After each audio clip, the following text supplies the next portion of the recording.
Now, back to Hands on Apologetics. Join the conversation. Call 886-25.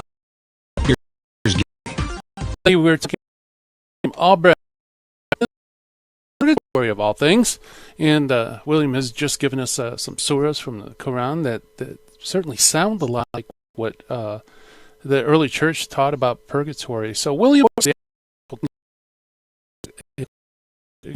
through that, I'm just going to let you go with it. Yeah. When we talk about purgatory in Catholicism, in Orthodoxy, or even in other persuasions that do hold to similar beliefs, we do mean something different than what Islam believes. But Islam does believe in what they would call kind of like a middle state, and that is called berzakh for them. That is a teaching very similar to purgatory, where in the afterlife there is purification, there is punishment to prepare this, what they would call the spirit for the heavens. But we look at what Islam would call, I guess, the fathers of Islam. They don't call them church fathers the way we call our early theologians and early philosophers church fathers. They would call them by different names, but for the sake of being on the same page, let's call them fathers of Islam. Okay. And they have a number of individuals that when they make comments on the passages of the Quran, we can see, much like Christianity, their foundational figures, when they provide commentary, they sound very, very similar to what the Catholic Church Fathers sound like. And I'm going to go ahead and read one of them. One of them, this individual's name is Ali bin Ibrahim. And when he's making a certain statement, he says, and he's making a kind of like a commentary on the Quran. He says, when the offspring of Adam, when man enters the last days of this worldly life, and the first one of the hereafter, his wealth and children and his works, his deeds, appear before him. And really, really, Gary, I mean, correct me if you think I'm wrong or if I'm reading into it, but the language resembles the good and the bad works laid before the person on judgment in 1 Corinthians 3. What do you think about that? Yeah. I think the language is so similar. And heavily Catholic language on great for foundational figures in Islam. We can clearly see that traditional figures, and I'm going to read one traditional quote, and this sounds so similar. The quote says, when this body enters the grave, 2 angels who examine every dead come to him in a fierce form, dragging their lengthy hair on the ground and tearing the earth with their teeth. Their eyes dazzle like lightning and their voice furiously roaring. They ask the body, who is your Lord? Who is your prophet? What was your religion? And this language is so similar to what Hippolytus of Rome tells us is purification in his commentary on the book of Daniel. It is shockingly very, very similar. Yeah. Wow. That's really interesting. You got me there. I don't even know what to comment because... Yeah. Yeah, and it's shocking, isn't it, really? I mean, so similar because when we look at what Islam believes, it's really when they talk about their beliefs on good works or even on bad works, spirits could visit their loved ones while on earth, their loved ones are still alive. So they believe that the spirits in their Islamic purgatory could ask that their sufferings be alleviated by communicating with angels. So, I mean, really, this is where I get a little bit confused, Gary. They're able to ask for intercession from angels, but they don't allow for intercession to be made from their version of purgatory, berzakh, with the living on earth, but they can communicate with the angels, which is, again, just illogical disconnect. Yeah, that's interesting. How there's, then you can really tell that Muhammad's so much wrong. That intercession could alleviate the suffering of one in purgatory. But then again, their belief in intercession is, that's a whole topic for a whole other day. That would differ as well. But, I mean, the similarities are there. I mean, we can see that they're significantly there. Because if we look at a prominent, cut me off if you want to ask me a question or anything. I don't want to ramble. Oh, no, I'm fascinated because I kind of ran into the same thing with my book where looking at Mary, they come close, and there's these little tantalizing things that seem to really square with Catholic understanding of Mary. But then, but there'll be dissimilarity as well. So I'm listening to you. I'm not, I probably should engage more, but please go ahead. You were going to mention a prominent scholar. Yeah, you're right there, though. I mean, just to briefly touch upon that, I mean, they believe Immaculate Conception, so many other teachers, and but there is a prominent scholar. His name is Haji Nori, and I'm going to go ahead and read this. This is talking about the afterlife. 1 year after the death of his father, he saw him in dream and asked about his well-being. He said, "I was in punishment till today. I have just been released from punishment." The son asked in astonishment, "How can you become liable to punishment?" He replied, "I was supposed to pay Mashhadi Reza Saka for reciting the Holy Quran 18 times, which I forgot. I made the request that it should be paid. I was in punishment since I died. But yesterday, Mashhadi Reza forgave me, so I got relief." Sayyid Muhammad saw this dream, so he wrote to his brother to ask them to sign that they should repent. But really, really very different from what we would consider, because, you don't for prayer, or sacrifice to I can see where to be some interesting. I touched. There's another thing in Islam that is mistakenly said, well, you know what, that there's also something else called Araf. And isn't that purgatory? But really, Islam also has something, that's another place would be more similar to, I guess, limbo, if you will, the theological opinion of limbo than purgatory. Islam different levels chastisement and I guess punishment in the afterlife. But when it comes to Beresak, the place, the teaching that most closely resembles what we would call purgatory. And they would call what's roughly translated like a barrier, in other words. Yes. Yeah, it's a barrier. It literally means a separation. And what does it do? How does it separate? Well, it separates the spirit of the departed. It separates them from heaven. They would not call it heavenly glory the way Revelation. Interesting.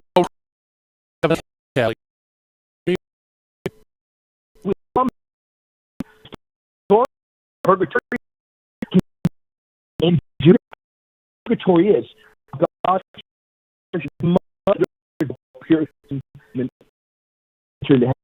and in Islam is a suffering, a chastisement, and before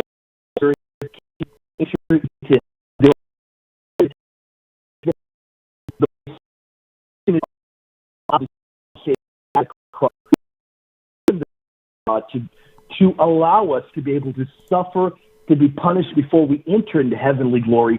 That is very different because they do not accept Christ as their Lord and Savior. So that would be the biggest difference. Yeah, absolutely. Okay, William. Yeah, patristicpillars.com.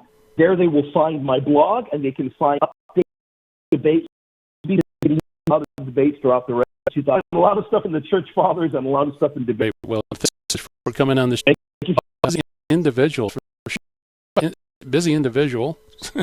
We got some great guests coming up this week. We're going to talk to Brian Giesinger about his book, Power to Become Sons of God. Wednesday, Paul Thomas going to throw down a Apologetics Eastern Rite style. It's always great to have Paul on the show. And also Dr. Douglas Beaumont on Thursday. He's going to revisit the dojo. We're going to talk about Sola Fide. He's a wealth of knowledge, ladies and gentlemen. Can't wait. Great guest in store for you. And, man, it's hard to believe that it is time to shut down the Midwest Command Center. So, and turn off the dojo lights. We got to save energy, right? So anyway, coming up next, high-intensity talk radio, Catholic style, with the Terry and Dusty Show. Don't want to miss it. And for me, it's time for me to turn off the lights here at the Midwest Command Center. I hope you have a great day. And thank you so much for tuning in and listening to the program. I'll see you tomorrow. And God bless everybody. Bye-bye.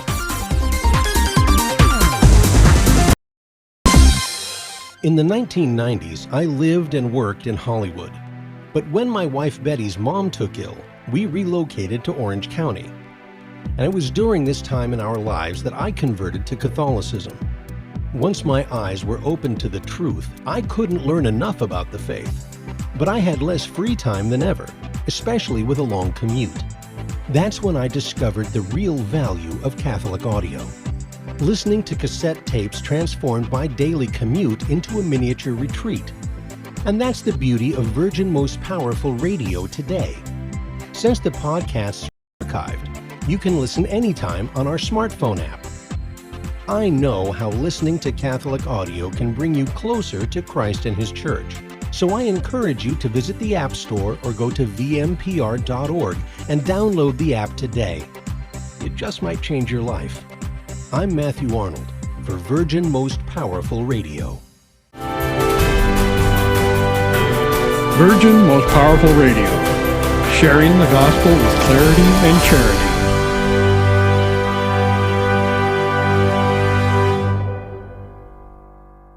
I'm a soldier for Christ. I'm a soldier for Christ. I'm a soldier. No, they'll never take us under, because we're bringing truth like thunder. Raining on your speakers like a ton of bricks. Hold the cross high, cause we're Catholics. Fight the good fight with the truth. Stand tall with the truth. I'm a warrior for Christ. I'm in love with the truth. Love God, save souls, slay error.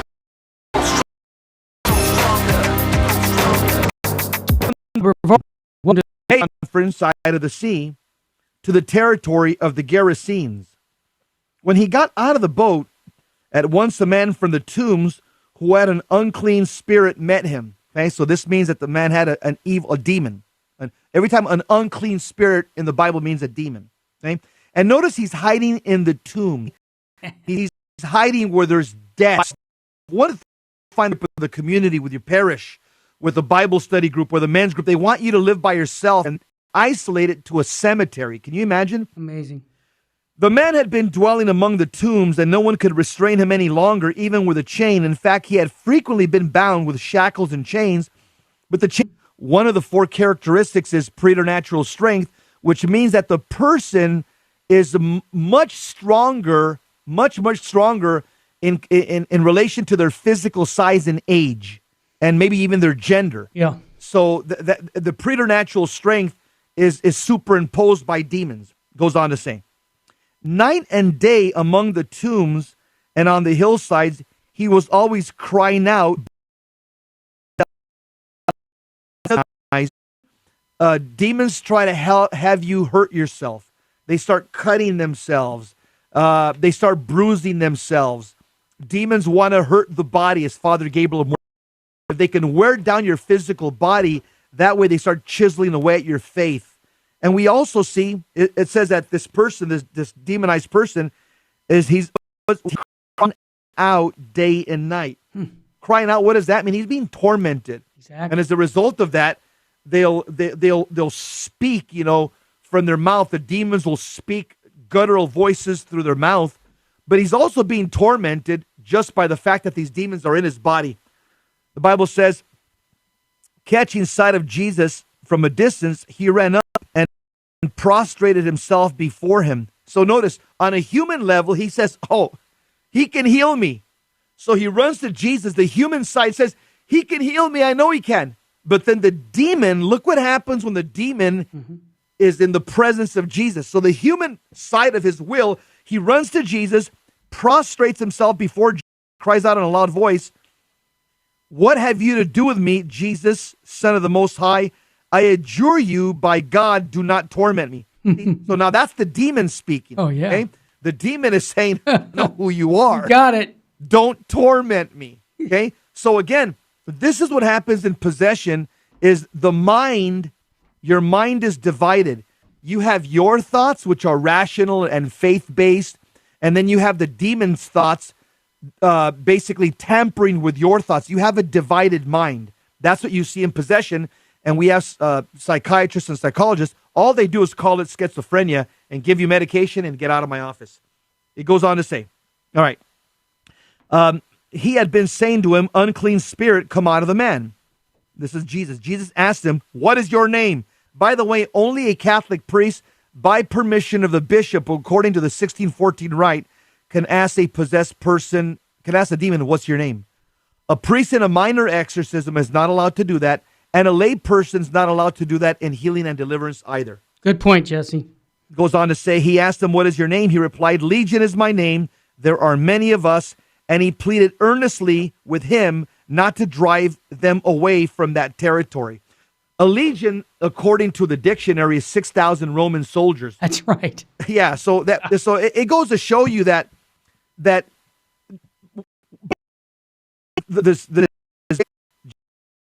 you have, there are of us demons. In other words, they're trying to accentuate the intensity of the spiritual battle between Jesus and the forces of evil by saying that we are legion. I mean, any one of them. Then it says, now a large herd of swine was feeding there, and they pleaded with him. These are the demons pleading with Jesus. Send us into the swine, let us enter them. And he let them, and the unclean spirits came out and entered the swine. The herd of about 2,000 rushed down a steep bank into the sea where they were drowned. The swineherds ran away and reported the incident in the town and throughout the countryside. Now, I'm sure if Peter was there back then, they would not have liked what just happened. They would have been very, very upset with Jesus. You're not okay? kidding. But on a theological level, what's happening here? Jesus is like a new Moses, okay? And remember Moses, he, through the power of God, he led Pharaoh and his chariots to be swallowed up by the ocean. Jesus, as the new Moses, is doing the same thing to these demons and to the pigs. He's allowing them to be swallowed up by the sea. So Jesus is acting here reminiscent as the new Moses. What else do we see here? Okay? We also see here, remember in the book of Daniel, chapter 7, and in the book of Revelation, chapter 13, there's a vision of beasts that come out of the sea. Okay? 4 beasts that come out of the sea. And that's a talk in itself. So what do we see here? We see here Jesus, he's reversing the order. Instead of beasts coming out of the sea to attack us in the book of Daniel and in the book of Revelation, Jesus is sending these demon-possessed animals into the sea. Okay? So he's reversing. Also, for some people that are saying, well, this is mean killing a bunch of pigs. Look at, Jesus is showing that what's more important here, human beings or pigs? Exactly. Human beings are. So Jesus is permitting the loss of some material goods, a couple hundred pigs. Why? Because they're of infinitely less value than a human person. Okay? What's more important? Allowing 100 pigs to be killed and drowned, or to set one possessed man free? Okay? What's higher? The human person is higher than the animal. So here's what we got going here. God is emphasizing the sovereignty and the dignity of the human person. And the story ends, the last part of the gospel. I mean, this is fascinating stuff, Terry. It is. This is why I want you to take your time on this, Jess. This is important. Here's the last part. Yeah. And the people came out to see what had happened. Mm-hmm. And as they approached Jesus, they caught sight of the man who had been possessed.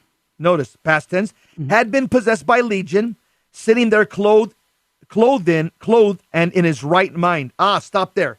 A lot of people will pass over that.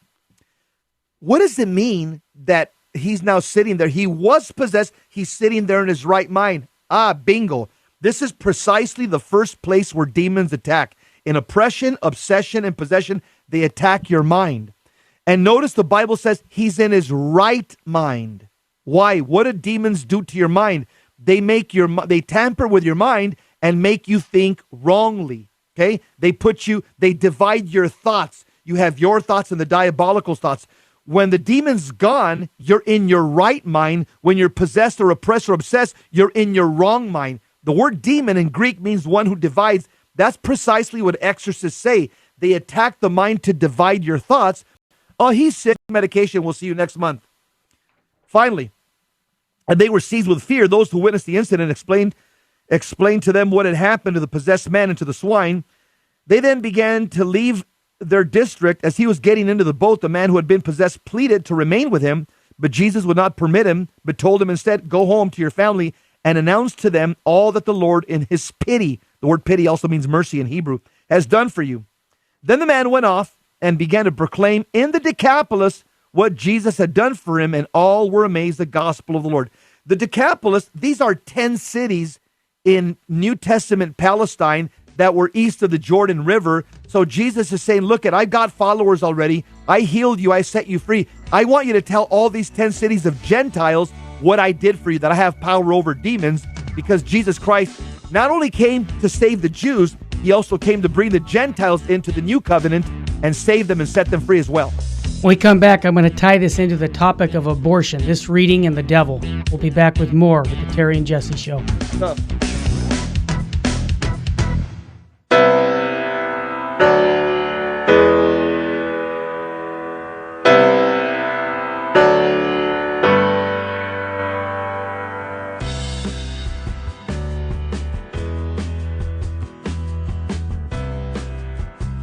This is Terry Barber inviting you, all the men, to a men's conference June 15th at the Sacred Heart Chapel. This is going to be a day where we're going to talk about true masculinity. You know, there's a problem in the Catholic Church today. We have very few men who love the Catholic faith. And I know a lot of the wives that I'm listening to right now saying, I want my husband to be on fire for the faith. Send him to the men's conference. Your son, send him to the men's conference by going to virginmostpowerfulradio.org or call 877-526-2151. That's June 15th. When your husband comes back from this conference, or your son, they're going to have a different view about their Catholic faith, because they're going to meet 3 men who love Jesus and his bride, the church, and are going to instill in them a love for Christ and his church, the Eucharist, Our Lady. Bring them to virginmostpowerfulradio.org. Sign up there or call 877-526-2151. Full sheen ahead. It is only because of your continued prayers and generous donations that Virgin Most Powerful Radio can broadcast live each weekday.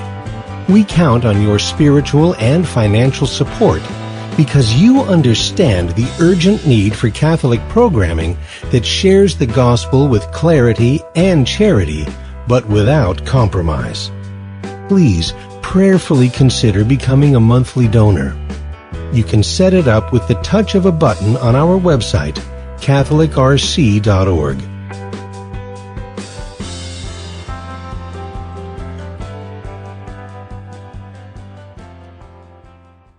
Buying or selling your home or your business property? This is Terry Barber. Real Estate for Life underwrites the Terry and Jesse Show, and they can connect you to one of 900 pro-life real estate agents around the world. And when they receive their referral fee, they will give 80% of it to a pro-life organization. Wow! That's 80%!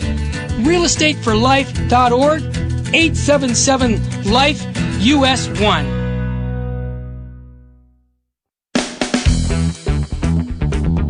Welcome back to the Terry and Jesse Show. To join the conversation, call 888-526-2151. Now, here's Terry and Jesse. Welcome back to the Terry and Jesse Show. Jesse just did what we call an exegesis on Mark chapter 5. The best, I mean, I listened to Scott Hahn, I listened to Dr. Barber, Preachery. I'm going to tell you, Jess, and this is not a false stroke, bro. You're right up with everybody. But you know what I love about your commentaries? You hit the guy between the eyes with just Joe Sixpack in mind. You don't get way up there in the clouds like, the theologians. And thank you for doing that. Keep it simple. Exactly. SQPID. And Jess, I want to make a connection from this reading about Jesus getting rid of the demons through the pigs and how a lot of people were upset at Jesus because, he was hitting them economically. And I'm going to tie that into the abortion issue. And the abortion issue is Planned Parenthood, the governor of Virginia, wanting to kill babies right up to birth. Well, it's about the money. And so they don't want us Christians to speak out like we're going to do it. But you know what? I have a line. It says, if the unborn babies could vote, abortion would be illegal, but they can't, and that's why it's legal, so we have to speak up for them. I hope everybody listening would say amen to that. And just something about hell. St. Basil the Great said, hell can't be made attractive. No. So the devil makes attractive the road that leads there. Yes, fornication, adultery, that's the road to hell. And so if you've done those sins, hey, come on, I'm not here to judge. I'm here to tell you to get to confession, because objectively, this is against the 10 Commandments. Ask yourself every day, how am I living out the 10 Commandments? It's that simple. All right, I want to bring Bishop Sheen in, and then Jesse will talk about the governor. Hey, full steam ahead. It's a simple one. Check this out. It's about choice. Yeah, not choice about pro-life or pro-death. It's a choice like this. Bolton Sheen says, every man is on the cross. Some ask to be taken down like the thief on the left. Others ask to be taken up like the thief on the right. So it's your decision. Choose Jesus, because this is the right answer. Give yourself to Christ. I mean, does it get any simpler than that? No. So you know what? We all have crosses, because Bishop Sheen said without Good Friday, there's no Easter Sunday. So let's move ahead in following Jesus and offer our suffering for the salvation of souls. Jess, let's move to, hey, wait a minute, we got a call from... a quick phone call, Terry. Let's take the call. Joe in California. Thomas in Pomona. Oh, Thomas in Pomona. I'm sorry, different one. Thomas, welcome to the Terry and Jesse Show. What's on your mind, brother? Yeah, I just wanted to say, right now you've got these politicians trying to pass themselves off as these great humanitarians and passing these laws which are actually reached the point of perversion where they want to make it a felony to abuse an animal, but it's these same ones that are passing laws to butcher the children as they're coming out of the womb. I mean, they've raised the level of sanctity of animal above human beings, and they're suckering in so many weak-minded, liberal society and maybe even Catholics to think that they're doing this they're the great humanitarians.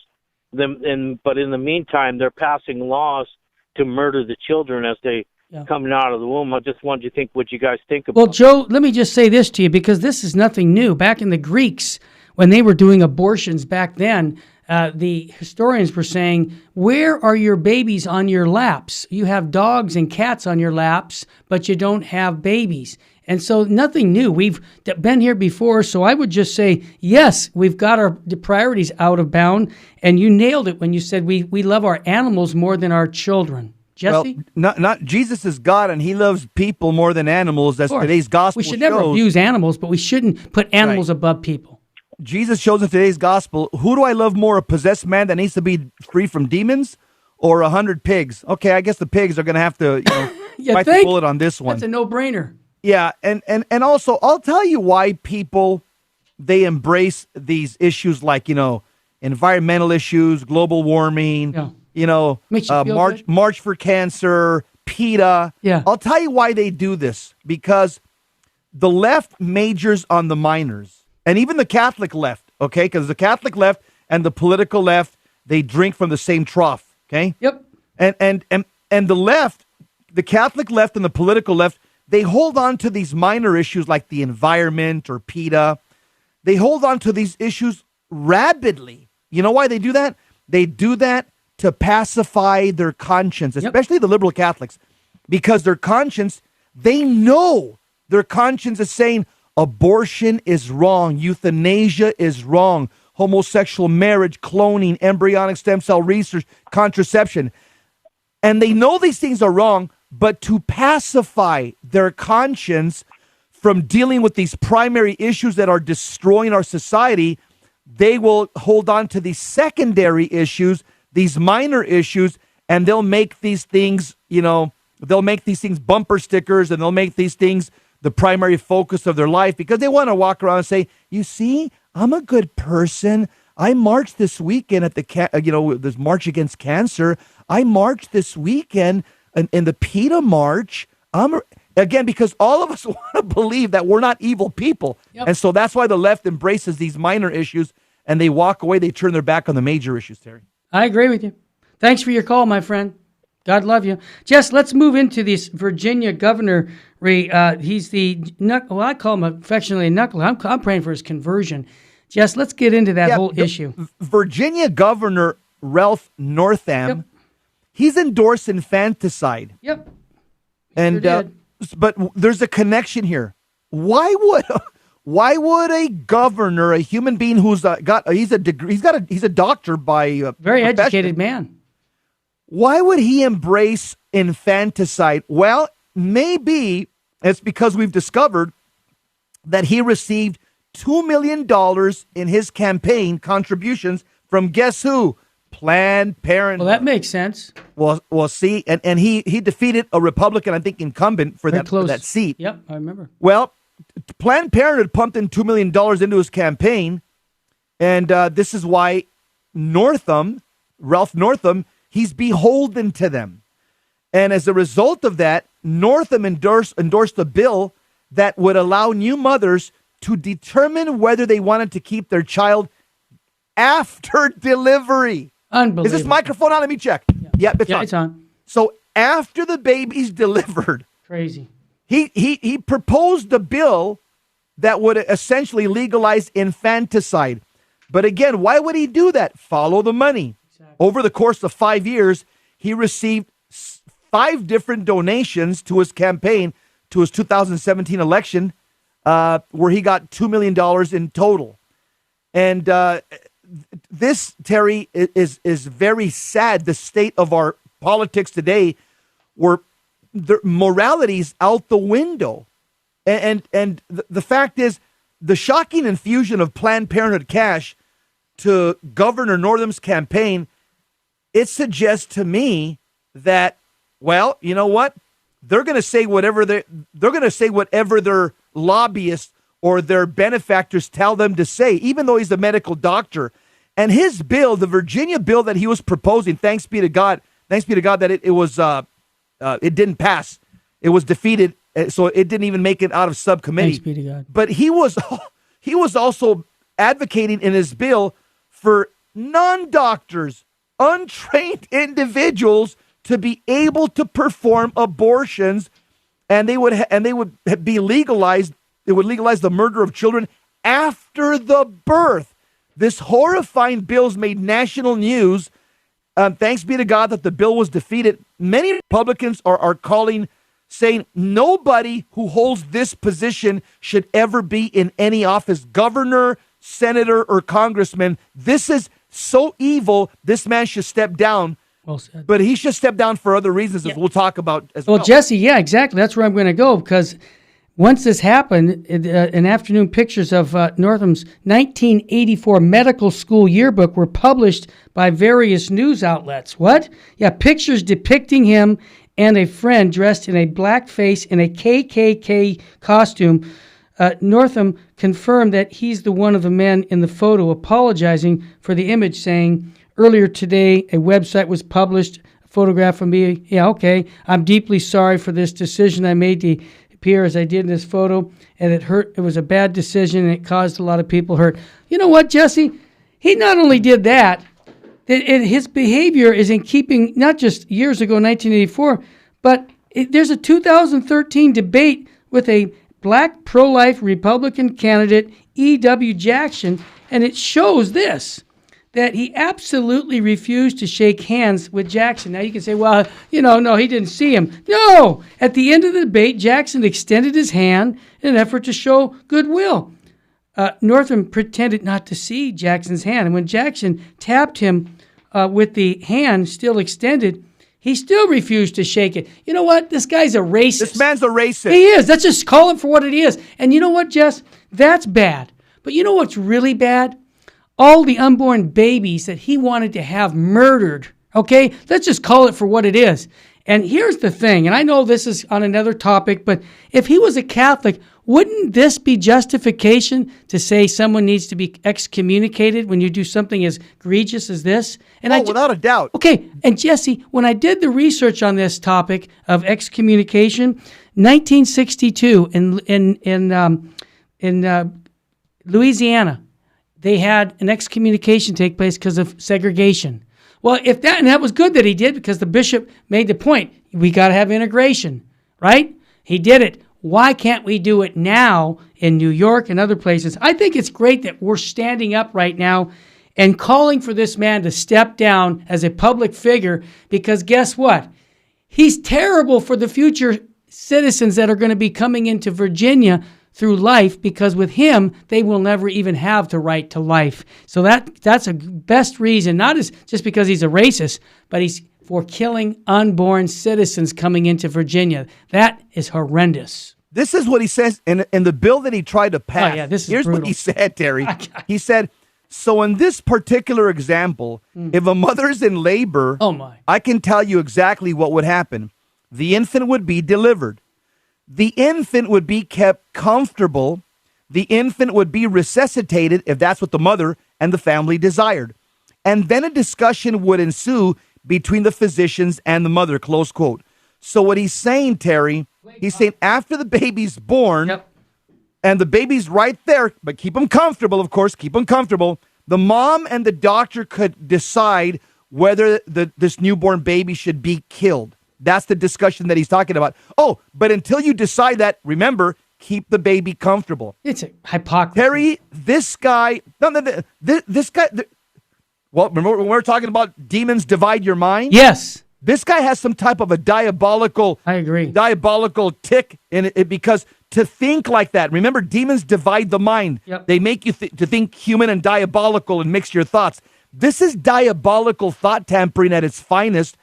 And I'm glad to see Nebraska Senator Ben Sasse, man, this guy, he says, what's shameful is that you, Northam, are too cowardly to say point blank that it's wrong to leave babies to die after birth. You could have said that yesterday, but because you're terrified of an extremist pro-abortion lobby that now defends even infanticide, you're still ducking.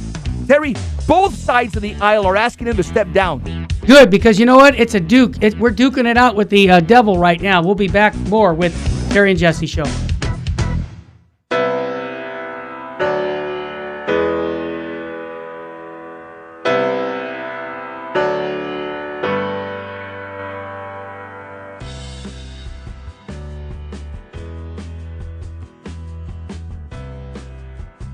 If you're a listener to Virgin Most Powerful Radio, you already know about Hands-On Apologetics with Master Apologist Gary Machuda. And if you're a fan of Hands-On Apologetics, then we have some exciting news for you. This February, Sensei Gary will be leaving the Apologetics Dojo in Michigan to visit the Virgin Most Powerful Radio World Headquarters in Covina, California. And if you'll be in Southern California this February, we have more exciting news for you. Not only will Gary be doing his live show from our Virgin Most Powerful Radio studio, but he will be giving a live presentation on February 20th at 7 p.m. right here at the Sacred Heart Chapel. That's Gary Machuda speaking live on the topic of Breaking the Bible Barrier, Why Catholic Appeals to the Bible Fail, and How to Make Them Successful. For more information, call 877-526-2151 or visit virginmostpowerfulradio.org. It is only because of your continued prayers and generous donations that Virgin Most Powerful Radio can broadcast live each weekday. We count on your spiritual and financial support because you understand the urgent need for Catholic programming that shares the gospel with clarity and charity, but without compromise. Please prayerfully consider becoming a monthly donor. You can set it up with the touch of a button on our website, catholicrc.org.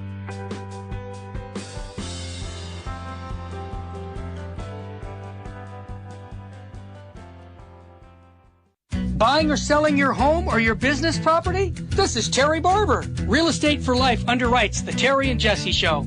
and they can connect you to one of 900 pro-life real estate agents around the world. And when they receive their referral fee, they will give 80% of it to a pro-life organization.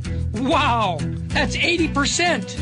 realestateforlife.org, 877-LIFE-US1. Welcome back to the Terry and Jesse Show.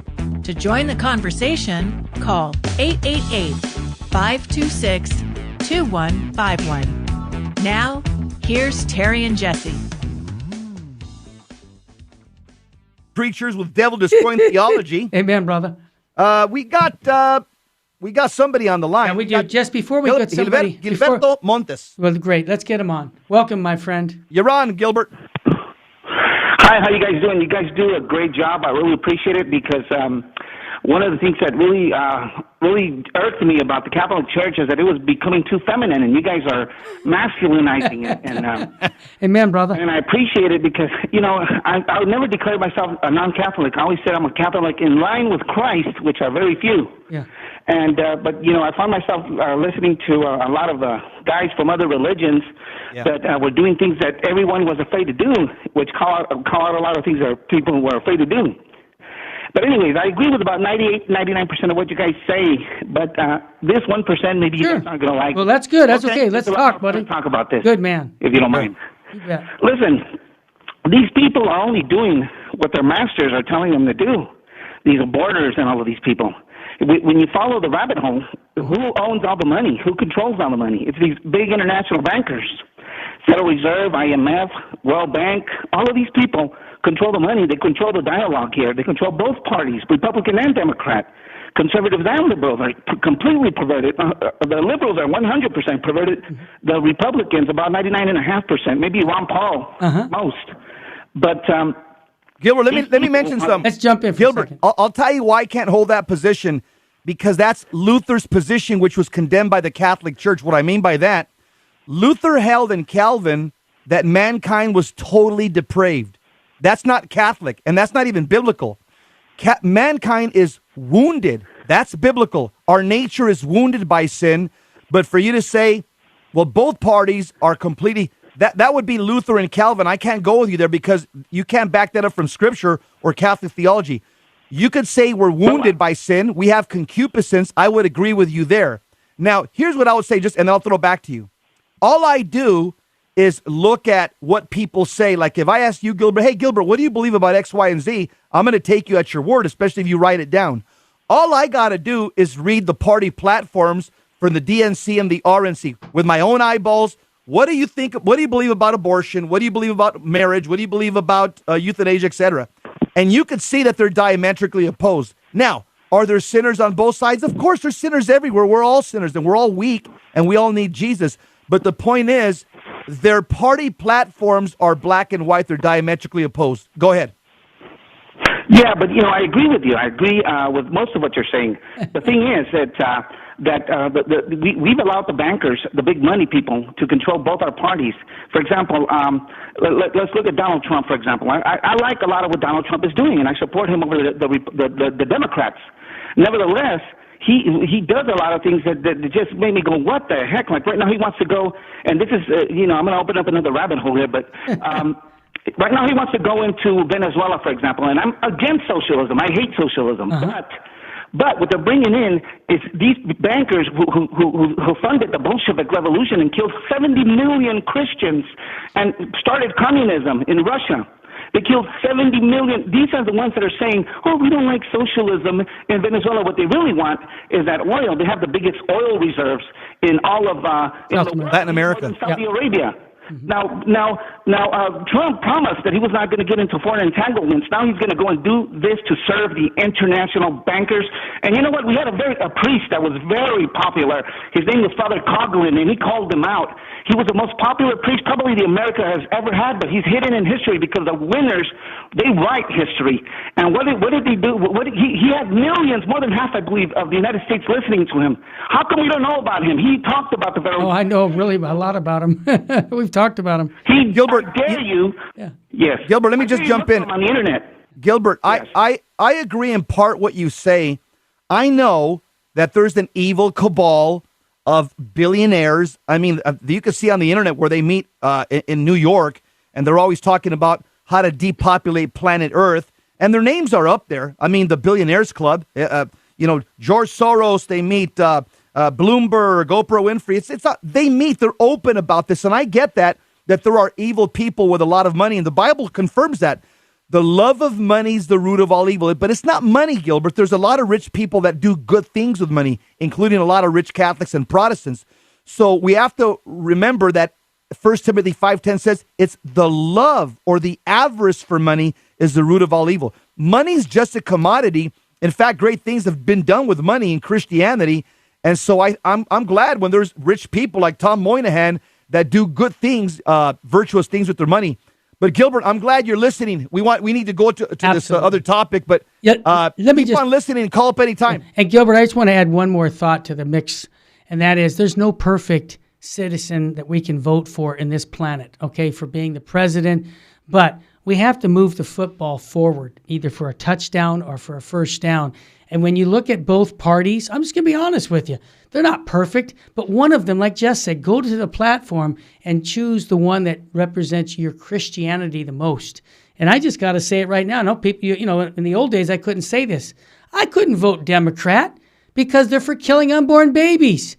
Exhibit right here. And so my alternative is either independent or for the Republican Party, which isn't perfect, but I have to choose somebody that's going to move the football for life, and that's how I look at it. And I think all three of us can agree that there will be a perfect government under Jesus Christ, the Prince of Peace, in a place called the New Jerusalem, which is not here on planet Earth. You got it. When we have Christ the King, he will govern us with perfect righteousness and peace. But until then, we just got to fight as Catholic Christians to try to usher in the gospel of life and the gospel of liberty.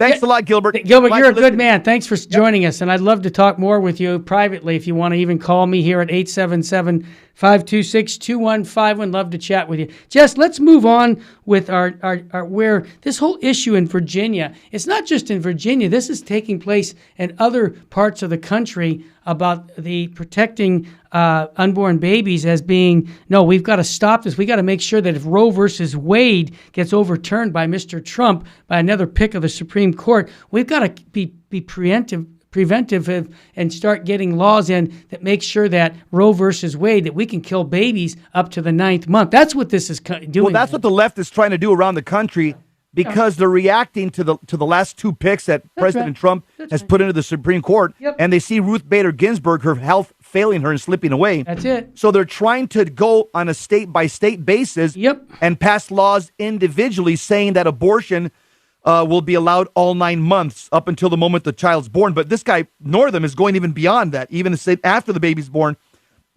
the mother would be able to confer with her doctorate and decide whether to kill the baby or not. Well said. So the leftist Democrats in this country, they are trying to do an end run. They're anticipating that Ruth Bader Ginsburg, she's going to retire or pass away. President Trump will put in another conservative. Roe versus Wade will now be on thin ice if somebody takes it up to the Supreme Court. What will happen with Roe versus Wade, in my opinion, with a supermajority Supreme Court that's right of center, what will happen is they'll say, this is not constitutional. It's found nowhere in the Constitution. This is not a federal law.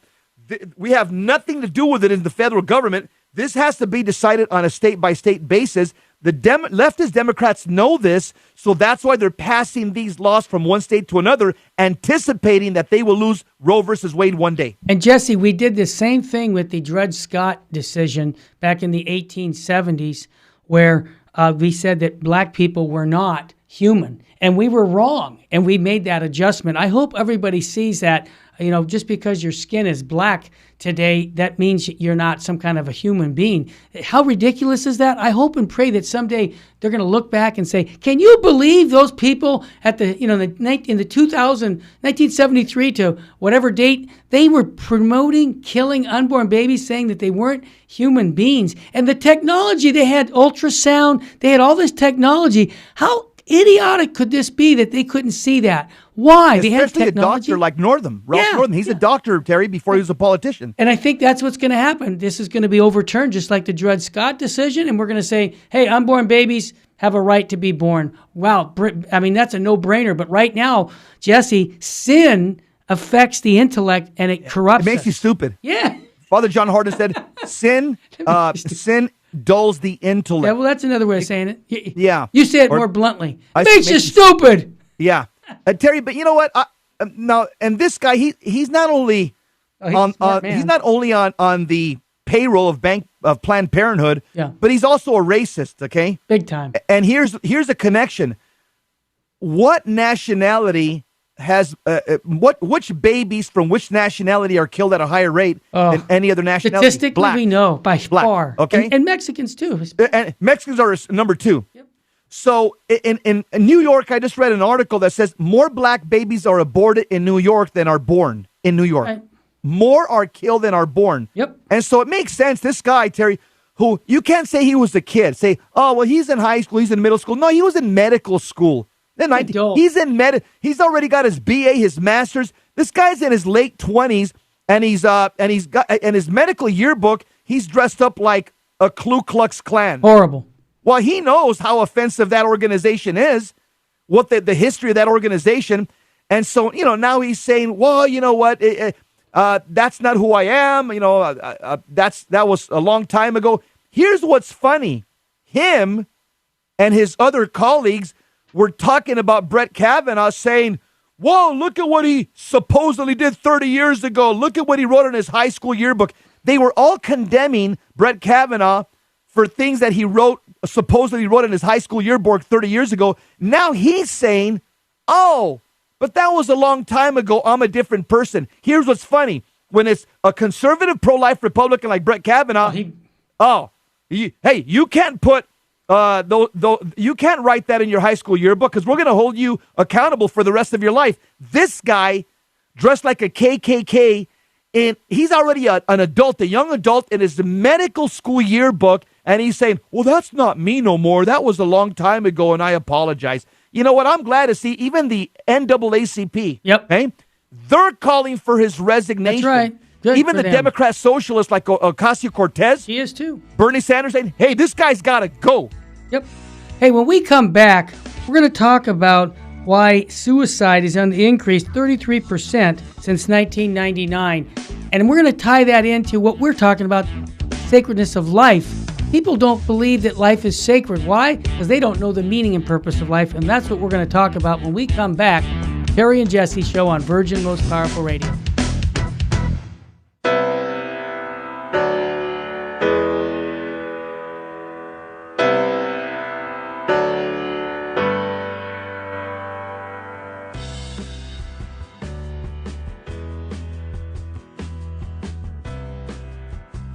This is Terry Barber inviting you, all the men, to a men's conference June 15th at the Sacred Heart Chapel. This is going to be a day where we're going to talk about true masculinity. You know, there's a problem in the Catholic Church today. We have very few men who love the Catholic faith. And I know a lot of the wives that I'm listening to right now saying, I want my husband to be on fire for the faith. Send him to the men's conference. Your son, send him to the men's conference by going to virginmostpowerfulradio.org or call 877-526-2151. That's June 15th. When your husband comes back from this conference or your son, they're going to have a different view about their Catholic faith because they're going to meet 3 men who love Jesus and his bride, the church, and are going to instill in them a love for Christ and his church, the Eucharist, Our Lady. Bring them to virginmostpowerfulradio.org. Sign up there or call 877-526-2151. Full sheen ahead. It is only because of your continued prayers and generous donations that Virgin Most Powerful Radio can broadcast live each weekday. We count on your spiritual and financial support because you understand the urgent need for Catholic programming that shares the gospel with clarity and charity, but without compromise. Please prayerfully consider becoming a monthly donor. You can set it up with the touch of a button on our website, catholicrc.org.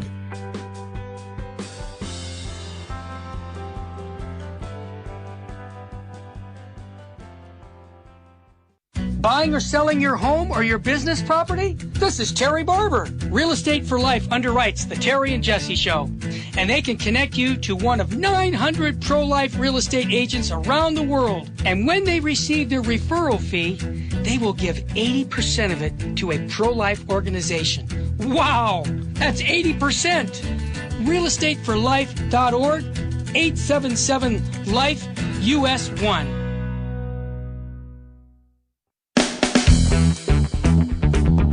Welcome back to the Terry and Jesse Show. To join the conversation, call 888-526-2151. Now, here's Terry and Jesse. Keep your eyes on Jesus, the author and finisher of our faith. Amen. Here's the last thing I want to mention, Terry. Yes. About the last topic before we talk about suicide. Most people don't realize that the Democrat Party created the Ku Klux Klan. A lot of people don't know that. They came from the Southern Democrat Party right after the Confederacy's defeat in the Civil War. That's when they were born. They were born from the Southern Democrat Party. And a lot of people may even remember there was a senator that we had. He was, I think, the senator for almost 60 years, close to us. Senator Robert Byrd. Of course. He died like in 2009, 2010. He did, yeah, but he was a member. Yeah, Senator Byrd, he was a Virginia senator for, Terry, he was there almost 60 years. That's right. He was not only a KKK member, but he also led his local Klan chapter. So I'm just putting this out there.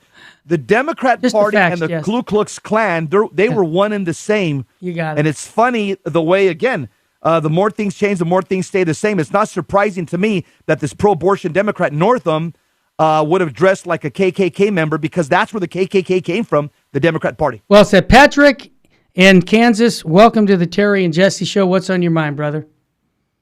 Hey, Terry and Jesse, thanks for letting me on. You bet. I wanted to go way politically correct here. Okay, go ahead, brother. You're in the right place. Politically incorrect. Let's just take Governor Northrop's conversation that he gave to the people of Virginia, and just to show people how ghastly what his suggestion is. Just say, for instance, this conversation was taking place in the year 1860. And every time he says the word baby, just take that word out and replace that word with African American or Negro, as they would say it, or black, in 1860. Yeah. Sure. And see how people would react to that. Good point. Democrats wouldn't react. They'd have no problem with it. Republicans under Lincoln, they would have reacted. Oh, yeah. I mean, today. You know, today, right. Well, that's why. Yeah, Patrick. You're right. Good point. Yeah, Patrick. That's why I brought the point up about the Dred Scott decision and how the Supreme Court was saying that they're not people, but that it got reversed. And I'm just saying the same thing needs to be done with the Roe versus Wade. So your point is well taken. The more things change, the more things are the same. Thank you. Common sense. Yep. Exactly, my friend. You got it. Hey, you guys, stay on your war horses. Okay, brother. Hey, just keep reporting for service, sir. Yeah. Okay. God bless you, Patrick. All right. Jess, let's move on to the final topic. Suicide. Which is suicide. People who are happy don't commit suicide. That's it. That's what we want to talk about. And why are people happy and why are people not happy? I'll just say it as simple as I can.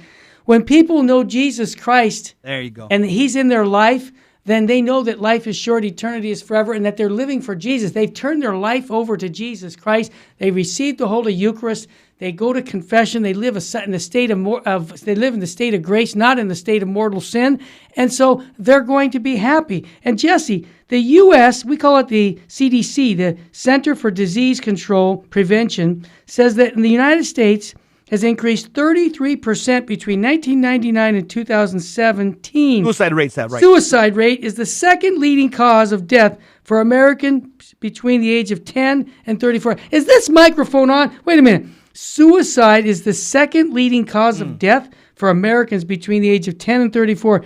This has been contributing to the drop in the life expectancy in America for the last 2 years in a row. Something unheard of. Jesse, all of our kids right now, you know what they're doing? You got to go on this medication. That's going to make you happy. You know what it's doing? Just the opposite. Yeah, there's many factors, as this article says, contributes to suicide in the country. Mental health problems, failing relationships, poor physical financial, health, loss of employment, finances, substance abuse. bottom line, those who commit suicide are not happy. Exactly. And the reason is, the article says, and I agree, I wouldn't be saying this, they're looking for happiness in all the wrong places. Wrong places, Yeah. Because I'll tell you why, and let's just get Thomistic here. Okay? I love it. Because they quote St. Thomas in the article They here. do. A lot of people think, well, maybe if I have a lot of money, I'll be happy. Well, guess what? If you look up how many actors and entertainers commit suicide, it's off the charts. Okay, millionaires upon millionaires that commit suicide every year as well. So happiness doesn't prevent, or money doesn't prevent people from committing suicide. Nope. It gives you pleasure here in this lifetime, some temporary pleasure. But the article says, pleasure also does not give happiness, since it depends upon our finite senses. And what they give us is neither absolute nor eternal. And the same conclusion can be applied to prestige and security, since they're all temporary and fleeting. Temporal happiness cannot fulfill us because our appetites long for and can only be fully satisfied by the absolute and the eternal. So not only are people looking in the wrong place, but they're not happy because they don't understand the nature of happiness. Here's the angelic doctor. Okay, so what is perfect happiness? How do we achieve it? St. Thomas of Aquinas explains that there's two types of happiness: perfect and imperfect happiness. The perfect happiness is the beatific vision, the vision of God, which does not depend upon the body. Perfect happiness alone suffices. Nothing else is desired. So what's imperfect happiness? Well, that's obtained in this life by growing in our knowledge of God through the operation of our intellect. We work towards perfect happiness by regulating all our actions to attain individual perfection. That means you avoid mortal sin, you avoid vice, you pursue a life of virtue. And since happiness is our supreme good, it includes everything, or it excludes everything that's sinful and presupposes the hard life of virtue. Only God can provide perfect happiness because we were made for God. And as St. Augustine says, we can find our rest, and our rest only in thee, O Lord. On a beautiful, Jesse, on a practical level, it's another erroneous way that gauges happiness. A lot of people is gauging them by comparing ourselves to others. That's what they do on social media.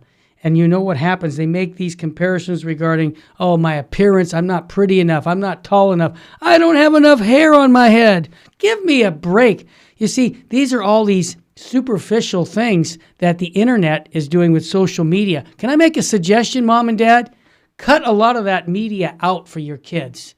Give them read the Bible, go visit the Blessed Sacrament, pray a rosary, get closer to Jesus, and they will have more self-esteem.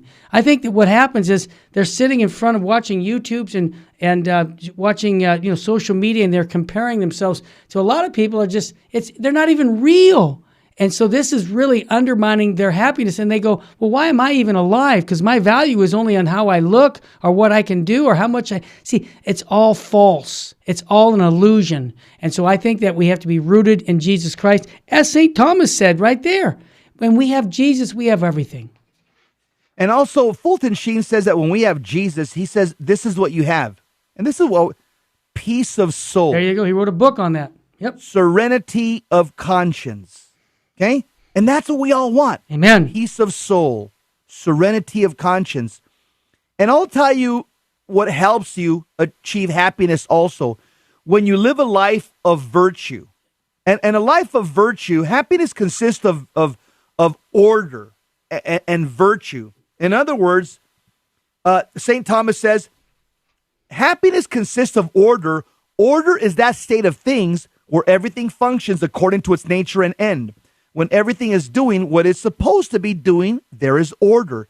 Nature is the cause of order. Whatever does not possess order is not according to nature.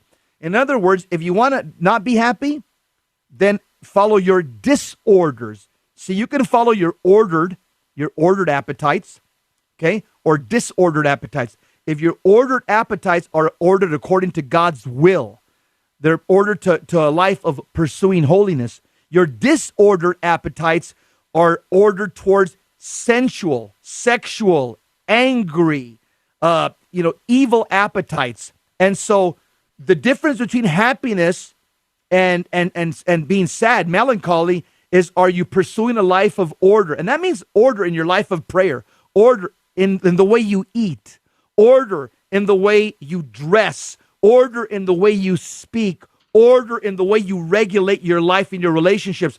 Or do you live a life of disorder? Disorder, not making your bed, dropping F-bombs all day, eating a big chili cheeseburger at 7 in the morning for breakfast and a can of beer. Living a life of disorder, that will bring you unhappiness every single time. Jesse, you nailed it. And I'm going to add one more thing, discipline. Okay, how do you get discipline in your life? By practicing virtue, by having good practices in your life, getting up at the same time every day. I really mean that. I try to go to bed at the same time. I got up at the same time. I try to have my prayers. I put everything on a schedule, and I say, this is what I'm going to do, and that's how I get it done. Because if you just live a life of ease and say, well, whatever, you hear the kids say, whatever. No, whatever doesn't work when you're a follower of Jesus Christ. So you live in the presence of God. How do we do that? By calling upon Jesus Christ and thinking about him and constantly, even little prayers during the day. These are what I call good habits of holiness. And that's how we have happiness. I mean, think about it, Jesse. Can we imagine that, when we visit Jesus Christ, listen to this, folks, your prayers are going to affect the entire church when you made a visit, or you prayed a rosary, or you went to an extra mass. That's value. But how many times will the world tell you that? They're not going to. You know what they're going to say? Go make some money. Go be a prestige guy. Go to the ball game. Go do this. Have a good time. Go fornicate. Go commit adultery. Doesn't matter. Have a good time. No, the good time is doing the will of God. How do we do that? By turning our life over to Jesus Christ and his bride, the church. That's right. Happiness is a moral obligation. Amen. I've heard Dennis Prager said that all the time. Yep. And happy people make the world better. Hey, unhappy people make the world worse. Jesse, that's why we always say we're too blessed to be stressed, too anointed to be disappointed. And if hope was money, we'd be a billionaire. Yes. Because we are in love with Jesus Christ. Happiness comes when you love what you have. Got it. Be happy with what you have. Yep. Happiness is loving what you have. That's the key to happiness. And happiness is not doing your will. Amen. It's doing God's will. Huge point. And happiness is loving first before you're even loved in return. Jesse, you just said it all, brother. Hey, I want to thank everybody who's helping us with Virgin Most Powerful Radio. This is 1 year now and 3 weeks. We're still going strong. I want to thank those who have been supporters, and if you'd like to be a monthly donor, just call 877-526-2151 or go to Virgin Most Powerful Radio. We'd love to have your financial support and your prayerful support, because we're getting into more AM and FM stations every week right now through your prayers and your financial support. I just want to thank everybody. Jess, what state should we be living in, brother? State of grace, my friends. What state don't you want to live in? You got it. Don't live in the state of mortal sin. Get the hell out of there and go to confession. Amen. We'll be back again tomorrow, same time, with Virgin Most Powerful Radio with the Terry and Jesse Show. If you like what we're doing, call in and get some cards. If you have regular Catholic radio stations, tell them about us. It's free. They can pick up our program too. May God bless you and your family. Saint Faustina's Prayer for Priests. O my Jesus, I beg thee on behalf of the whole Church, grant it love and the light of thy Spirit, and give power to the words of priests, so that hardened hearts might be brought to repentance and return to thee, O Lord. Lord, give us holy priests. Thou thyself maintain them in holiness. O divine and great High Priest, may the power of thy mercy accompany them everywhere, and protect them from the devil's traps and snares, which are continually being set for the souls of priests. May the power of thy mercy, O Lord, shatter and bring to naught all that might tarnish the sanctity of priests. For thou canst do all things. Amen. Virgin most powerful, pray for us.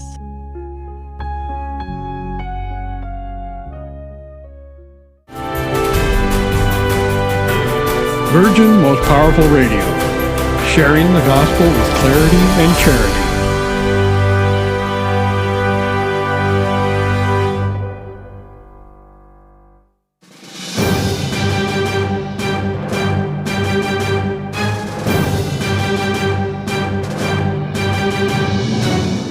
teacher with a passion.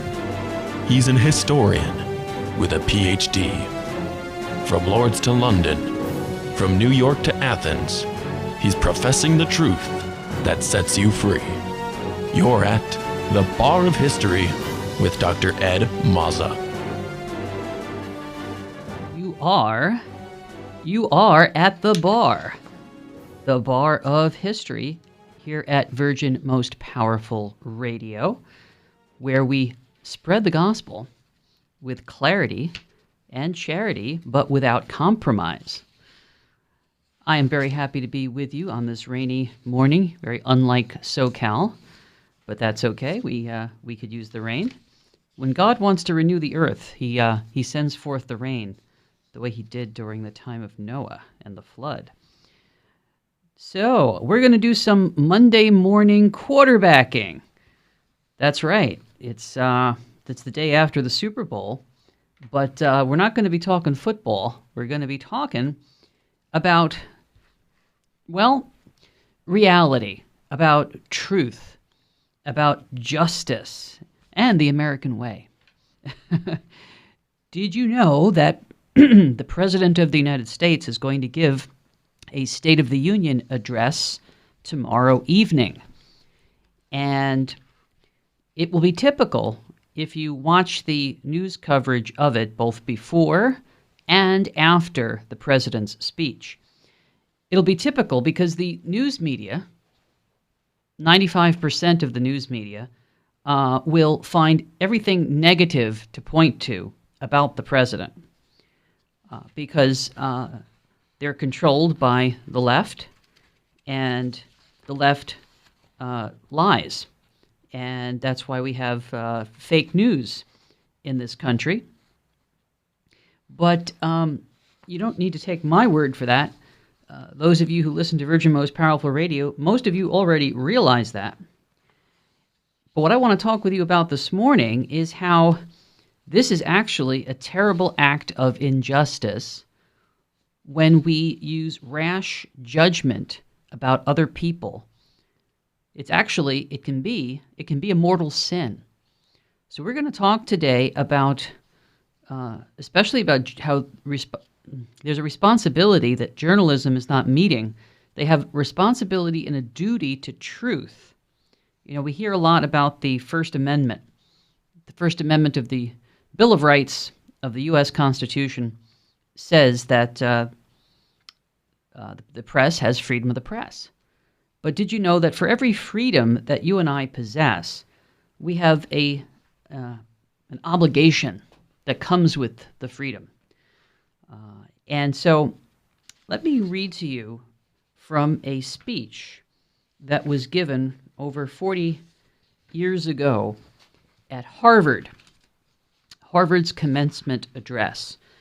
Did you know that the motto for Harvard University is veritas? That's the Latin word for truth.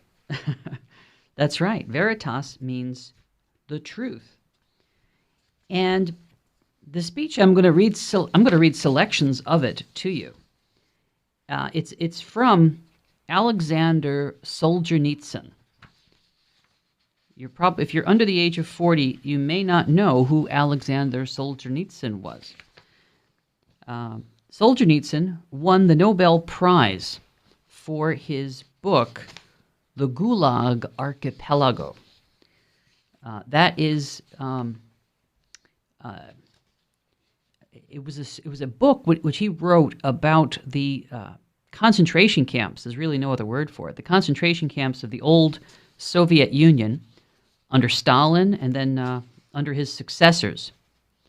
And because he exposed the truth about the Soviet Union, he was greatly admired by people here in the West. And he was actually, asked to give the commencement address in 1978 at Harvard. And of course, people thought that he was going to be obviously critical of socialism because he lived under the horrors of it in Russia. But when he gave the address, he actually was critical not only of the socialism of the atheism of the East, so to speak, but he was also critical of the West. He says, for example, he says, without any censorship, in the West, fashionable trends of thought and ideas are carefully separated from those which are not fashionable. Nothing is forbidden, but what is not fashionable will hardly ever find its way into periodicals or books or be heard in colleges. He goes on to say that there is no open violence as in the East. However, a selection dictated by fashion and the need to match mass standards frequently prevent independent-minded people giving their contribution to public life. He says, I have received letters in America from highly intelligent persons, maybe a teacher in a faraway small college, who could do much for the renewal and salvation of his country. But his country cannot hear him because the media are not interested in him. This gives birth to strong mass prejudices, to blindness, which is most dangerous in our dynamic era. Think about just a couple of weeks ago, the incident where the media gave a false portrayal of a Catholic high school student wearing a Make America Great Again Trump hat, waiting for his bus in Washington, D.C. They made him out to be a bully, when actually it was the other people that were bullying him and his classmates. We do live in the era of fake news. And it has to do with a failure to uphold the duty of truth. We all have a duty to the truth. We all have a duty to justice. And Solzhenitsyn, in his speech, he says, for example, listen to this and tell me who you think he's describing. He says, in today's Western society, the inequality has been revealed in freedom for good deeds and freedom for evil deeds. A statesman who wants to achieve something important and highly constructive for his country has to move cautiously and even timidly. There are thousands of hasty and irresponsible critics around him. Sound like anybody you know? Parliament and the press keep rebuffing him. As he moves ahead, he has to prove that each single step of his is well-founded and absolutely flawless. Actually, an outstanding and particularly gifted person who has an unusual and unexpected initiative in mind hardly gets a chance to assert himself. From the very beginning, dozens of traps will be set out for him. Thus, mediocrity triumphs with the excuse of restrictions imposed by democracy. Well, if that paragraph doesn't describe what's going on between President Trump and the mainstream media, I don't know what it's describing. And again, Solzhenitsyn was saying this back in 1978. He says, it's time in the West to defend not so much human rights as human obligations. That's a profound statement, ladies and gentlemen. If you send your son or daughter to college, you know what they're going to hear about? Human rights. Or not even human rights, animal rights. The rights of Mother Earth. Carbon emissions. Alexandria Ocasio-Cortez is telling people that the world is going to end in 12 years if we don't do something about global warming. You can go Google that. That's what your children are learning in college. When they should be learning not so much about human rights as human obligations. Solzhenitsyn says, destructive and irresponsible freedom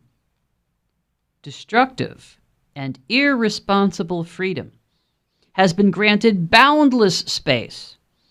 Society appears to have little defense against the abyss of human decadence, such as, for example, the misuse of liberty for moral violence against young people. You know what Solzhenitsyn's definition of moral violence is, right? I mean, we're all worried about kids being safe. We hear these terrible incidents of school shooters, and immediately they want to outlaw all guns and turn us into communist China or any other socialist country. That's the first thing they do. They get rid of your ability to defend yourself against the government. So, but what does he mean, Solzhenitsyn, when he says moral violence against young people? Well, this is his definition. Motion pictures full of pornography, crime, and horror. He's telling it like it is, folks, because he's been in the Gulag. He's been in the concentration camps. He's been through World War II. And he's in America with a message to the college students at Harvard. We will be right back with the next episode from his speech.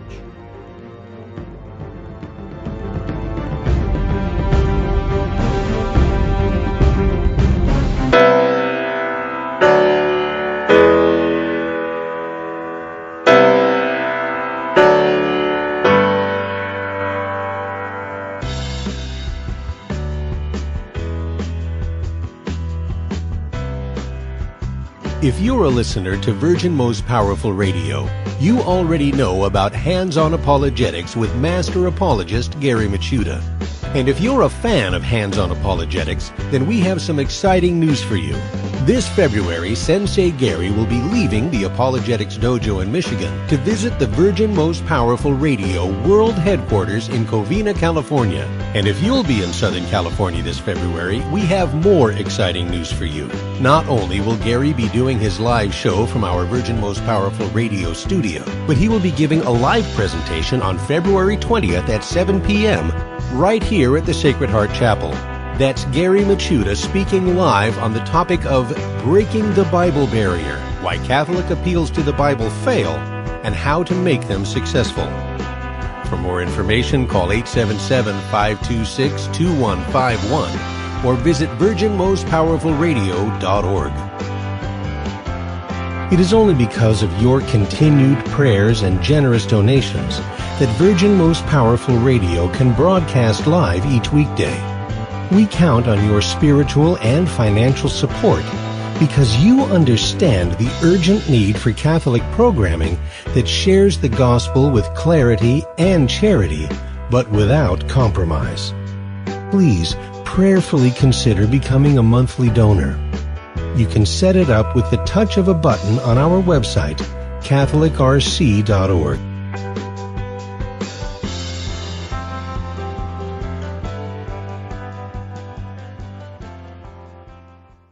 Buying or selling your home or your business property? This is Terry Barber. Real Estate for Life underwrites the Terry and Jesse Show. And they can connect you to one of 900 pro-life real estate agents around the world. And when they receive their referral fee, they will give 80% of it to a pro-life organization. Wow! That's 80%! realestateforlife.org, 877-LIFE-US1. Now, back to the Bar of History. If you'd like to join the conversation, call 888-526-2151. Here's Dr. Ed. We're setting the bar for Catholic radio here at the Bar of History on Virgin Most Powerful Radio. And if you would like to be a part of the show today with your questions and comments, please give us a call, 1-888-526-2151. 888-848-5851. You know, we're on the subject today of how we're losing our correct notion of the balance between human rights and human obligations. And we had a wonderful person, Alexander Solzhenitsyn, who died recently, a few years ago. And recently it was the 100th anniversary of his birth. He was born on December 11th, 1918. And he's really an intellectual giant and a moral giant is what he is. And it just reminds me of Ronald Reagan and the jokes he used to tell about the old Soviet Union. If I remember the joke correctly, he says that there were these three dogs that got together, okay? There was an American dog, a Polish dog, and a Russian dog. And if you hear me pronounce the word dog like dog, it's because I'm originally from Brooklyn. And as Father Gershel used to say, people from Brooklyn and from Jersey City, this is the way we talk. Anyway, so the American dog says to the Polish dog and the Russian dog, he says, you know, when I put my paws up and I wave my tail and I bark, my owner gives me a nice sausage, and I really enjoy that. And the Polish dog, and this is under communism, right? This is back in the 80s, okay? The Polish dog says to him, "What's a sausage?" And the Russian dog says, "What do you mean? What's bark?" In other words, there's no freedom of expression in a socialist country like the Soviet Union. I want to get back to what Solzhenitsyn was saying here when he talked about how there's moral violence or there's immoral freedom allowed in Western countries. Okay, he says that motion pictures full of pornography, crime, and horror. It is considered to be part of freedom and theoretically counterbalanced by the young people's right not to look or not to accept. Have you ever heard that? Well, if you have moral objections to what's on TV, just change the channel. Nobody's forcing you to watch it.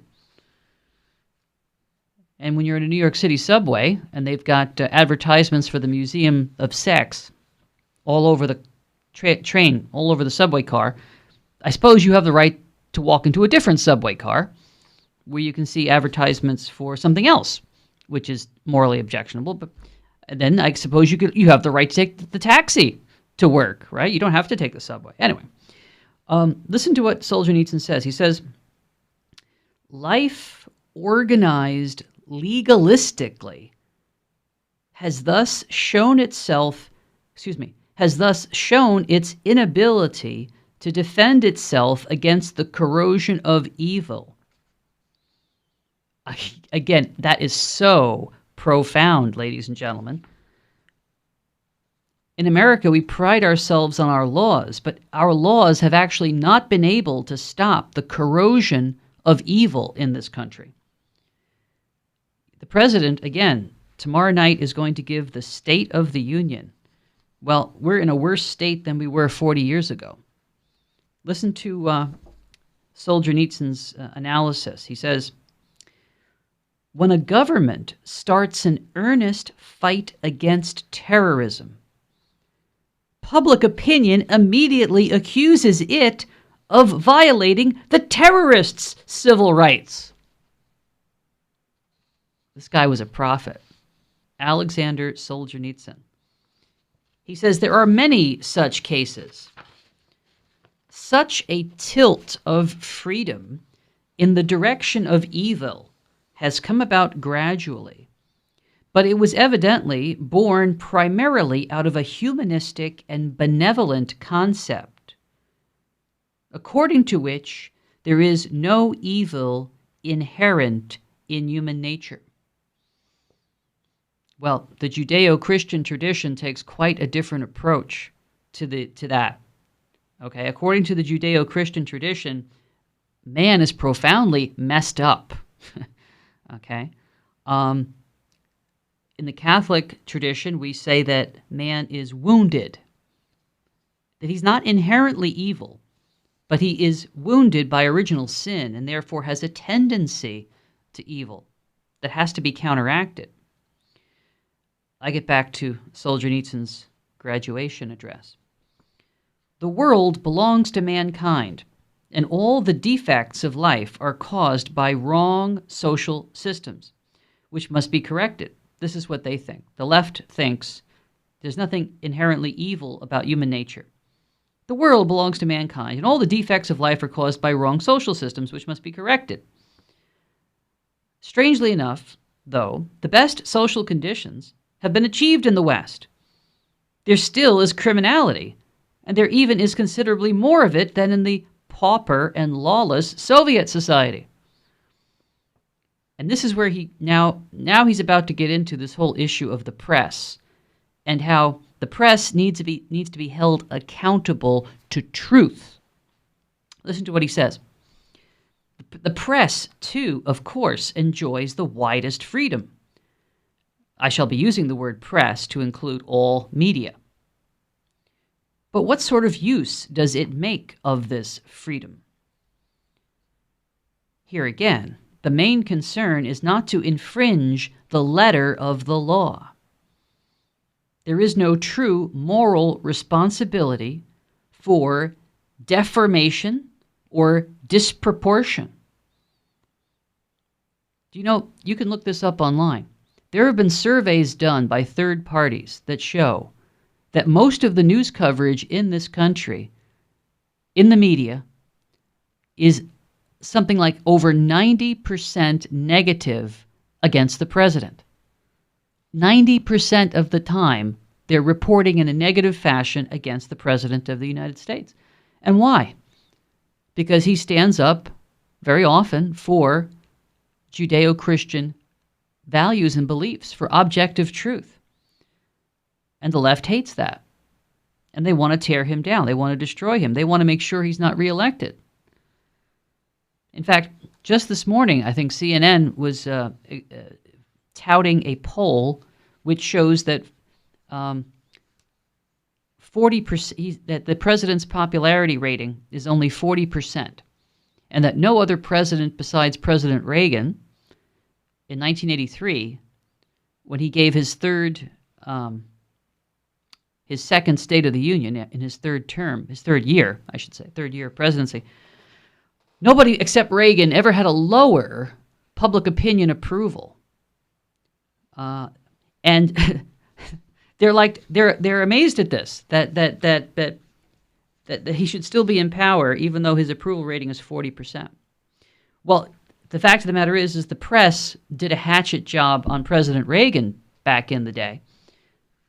If you're over the age of 40, you probably remember it. They said, "Oh, he's a cowboy. Oh, he's just an actor. He was in the movie with a chimpanzee." And you ever watch Bedtime for Bonzo? And they attacked him. And what did Reagan do? Reagan stuck to his guns. He stuck to his moral principles. He said, well, there you go again. Excuse me, I just had to break out into some Reagan here. Reagan called Russia, he called the Soviet Union the evil empire. And the press, they went ballistic. They had a conniption fit. They were just, how dare you say that? You're going to offend Russia. He's going to start World War III. And yet my wife shared with me that there were people in the Soviet Union, when he said that the Soviet Union was the evil empire, they were cheering when he said that, because they were living under an evil empire. Sometimes you got to stand up for the truth, and the press doesn't believe in that. So the press would like to drive President Trump's popularity even further down than it is. It's amazing that with all the 90% coverage against him, he still has it's still 40%, or according to their poll, which, again, these polls are not necessarily to be believed anyway. All the polls said Hillary was going to win the election, right? That she had it in the bag. Okay. Anyway, but let me continue with Solzhenitsyn. He says, what sort of responsibility does a journalist or a newspaper have to his readers, or to his history, or to history? The show is the bar of history. If we had to drag the media before the bar of history, as in a courtroom, what defense would they make of themselves? What would they account for to what they've done to history? He says, in his speech here, he says, if they have misled public opinion or the government by inaccurate information or wrong conclusions, right? Like Trump-Russia collusion. There was no collusion. Where's the proof? There's no proof. And yet they talk about it like it's a fact. Although they tend to do that in general, right? Global warming is going to kill us in 12 years. Meanwhile, people in Chicago are suffering worse temperatures than the North Pole.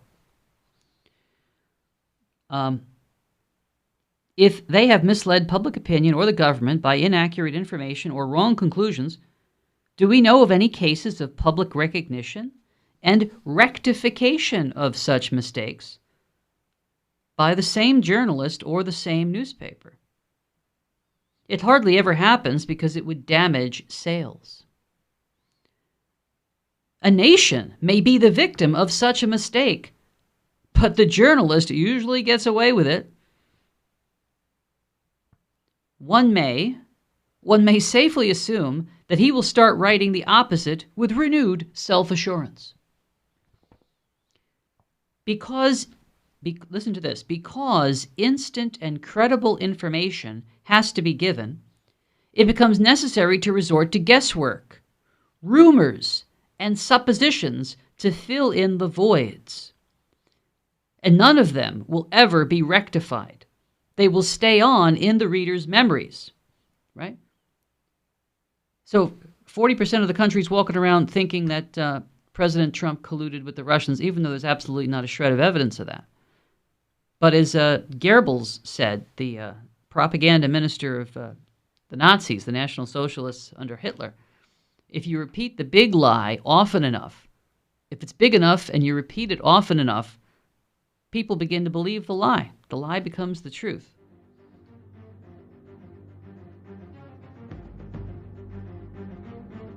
Information has to be given. It becomes necessary to resort to guesswork, rumors, and suppositions that will stay on in the reader's memories. Well, hold that thought, and we will be right back.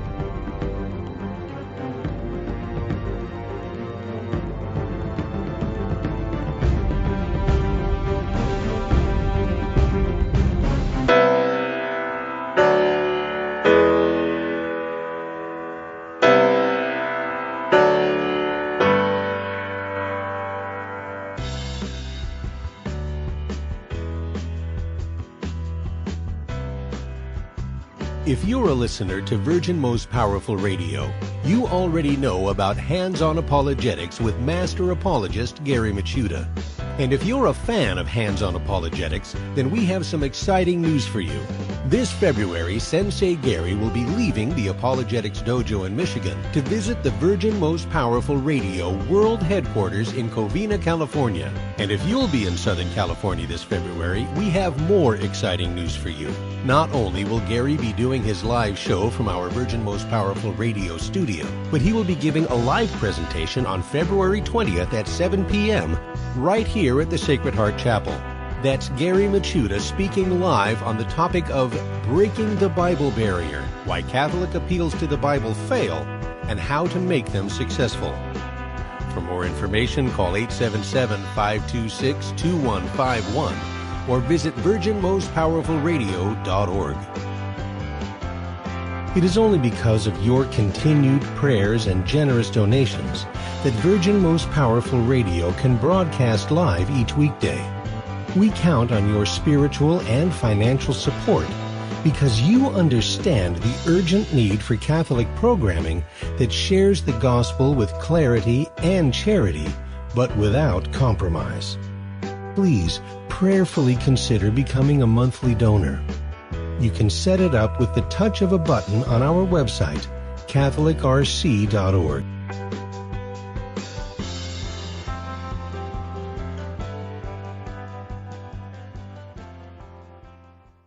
buying or selling your home or your business property? This is Terry Barber. Real Estate for Life underwrites the Terry and Jesse Show. And they can connect you to one of 900 pro-life real estate agents around the world. And when they receive their referral fee, they will give 80% of it to a pro-life organization. Wow! That's 80%! realestateforlife.org, 877-LIFE-US1. Now, back to the Bar of History.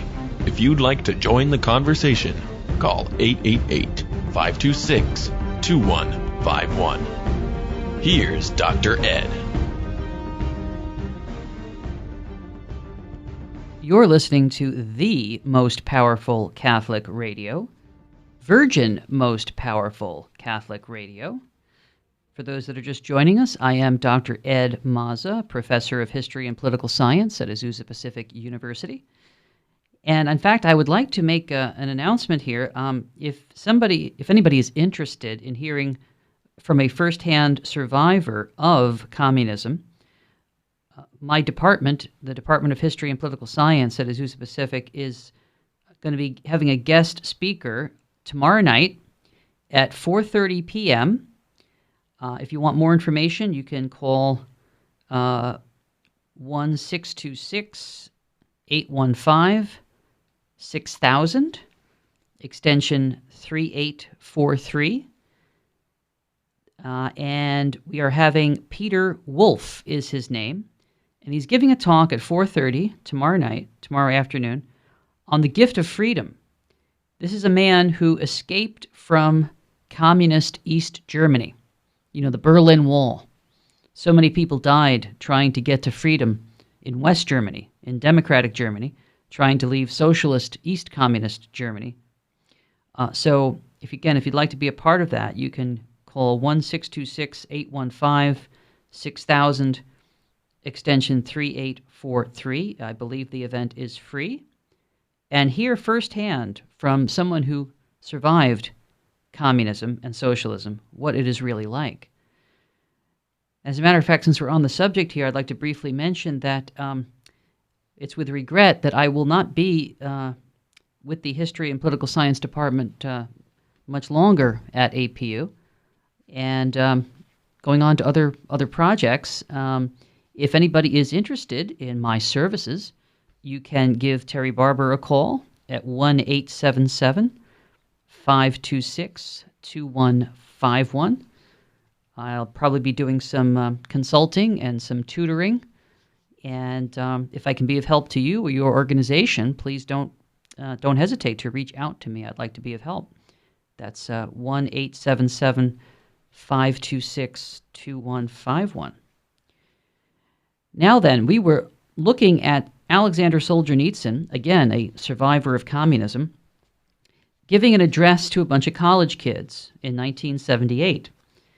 And he was talking about the press and how the press abuses its freedom and fails in its obligations to truth. And I just want to finish this up. He says, how many hasty, immature, superficial, and misleading judgments are expressed every day, confusing readers without any verification. The press can both simulate public opinion and miseducate it. Thus, we see terrorists described as heroes, or secret matters pertaining to one's nation's defense publicly revealed. Or we may witness shameless intrusion on the privacy of well-known people under the slogan, quote, "Everyone is entitled to know everything," unquote. But this is a false slogan characteristic of a false era. People also have the right not to know. And it's a much more valuable one. The right not to have their divine souls stuffed with gossip, nonsense, and vain talk. A person who works and leads a meaningful life does not need this excessive, burdening flow of information. Unquote. And now I want to turn from Alexander Solzhenitsyn to the Catechism of the Catholic Church. And I think this is going to be a real eye-opener for many of you out there. On the Catechism of the Catholic Church on the subject of rash judgment. And this is from section 2477 of the Catechism of the Catholic Church. Listen to this. Respect for the reputation of persons forbids every attitude and word likely to cause them unjust injury. He becomes guilty of rash judgment who even tacitly assumes as true, without sufficient foundation, the moral fault of a neighbor. A person becomes guilty of detraction who, without objectively valid reason, discloses another's faults and failings to persons who did not know them. And a person is guilty of calumny who, by remarks contrary to the truth, harms the reputation of others and gives occasion for false judgments concerning them. How many conservatives, how many religious people in America are tarred and feathered on a daily basis by the media, by Democratic politicians in particular? Well, really, it's the same thing nowadays. The Catechism goes on. Section 2478. To avoid rash judgment, everyone should be careful to interpret, insofar as possible, his neighbor's thoughts, words, and deeds in a favorable way. A favorable way. Every good Christian, this is a quote from St. Ignatius of Loyola in his Spiritual Exercises.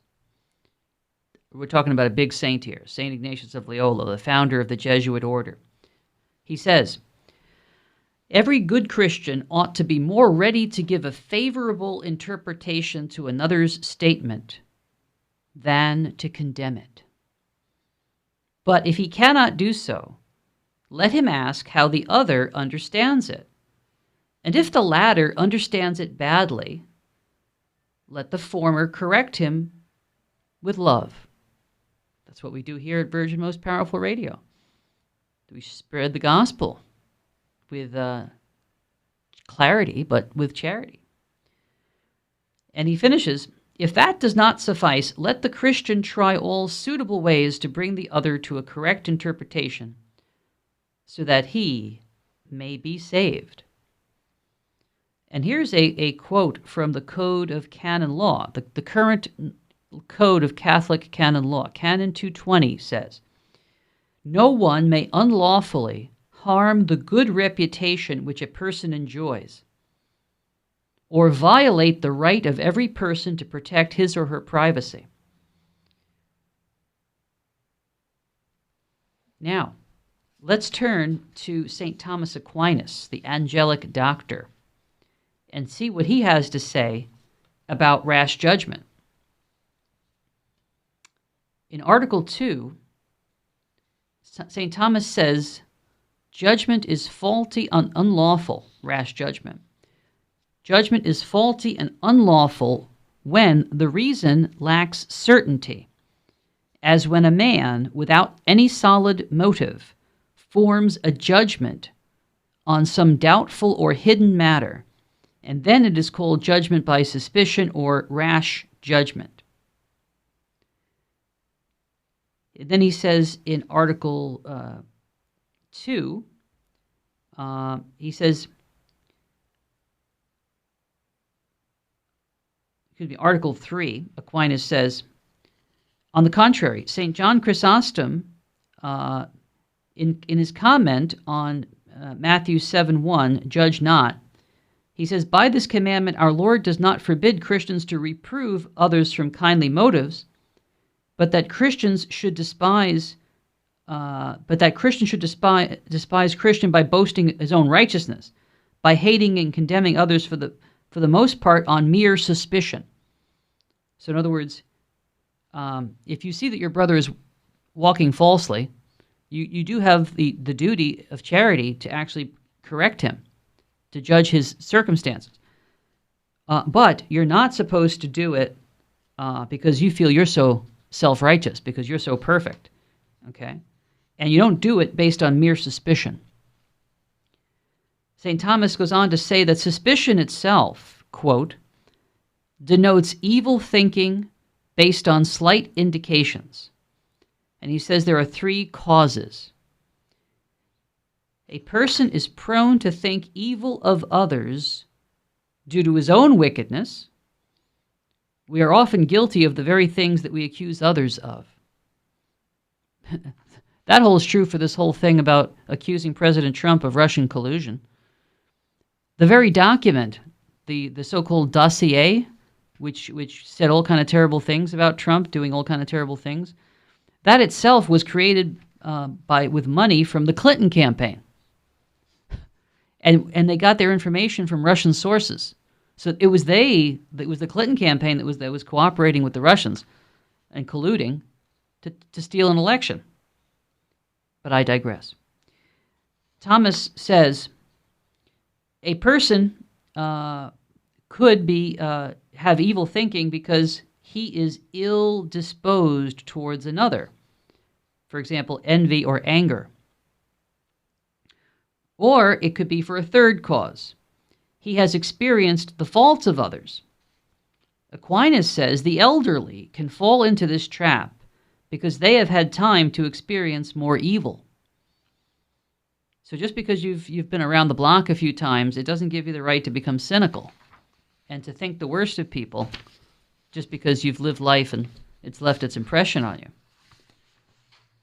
So there are degrees of suspicion. The first degree is when a man begins to doubt of another's goodness from slight indications. This is a venial and a light sin, for, quote, it belongs to human temptation, without which no man can go through this life, unquote. The second degree is when a man, from slight indications, esteems another man's wickedness as certain. All you have to do is turn on CNN or MSLSD or the New York Times. They're guilty of mortal sin if they're doing this. If subjectively they're thinking this, they're guilty of it. So, folks, we got to pray. We got to pray and ask God to have mercy on us and give us a love for the truth. The truth will set us free. We'll be right back.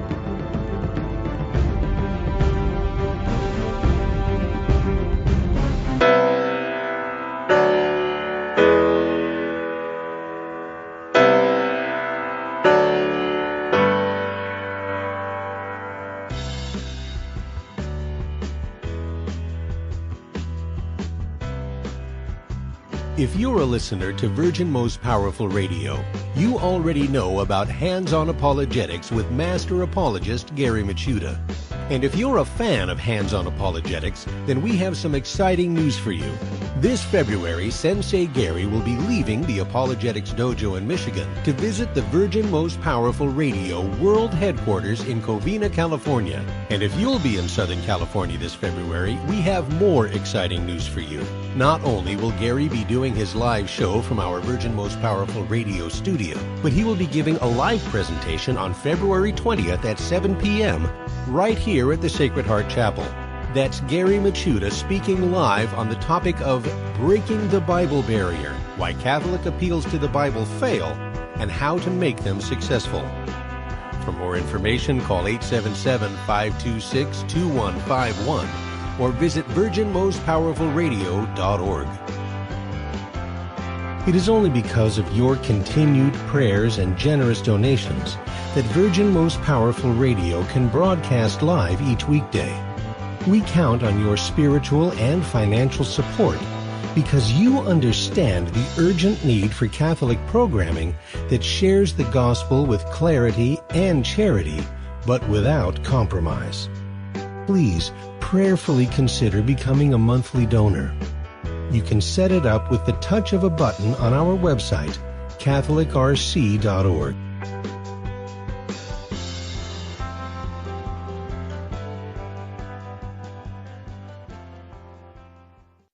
Buying or selling your home or your business property? This is Terry Barber. Real Estate for Life underwrites the Terry and Jesse Show. And they can connect you to one of 900 pro-life real estate agents around the world. And when they receive their referral fee, they will give 80% of it to a pro-life organization. Wow! That's 80%! realestateforlife.org, 877-LIFE-US1. Now, back to the Bar of History. If you'd like to join the conversation, call 888-526-2151. Here's Dr. Ed. The doctor is in, giving his diagnosis. Well, actually, it's the doctor of the church, St. Thomas Aquinas, who I am channeling at the moment. Actually, that comes off very badly on a Catholic show. Anyway, just making a joke.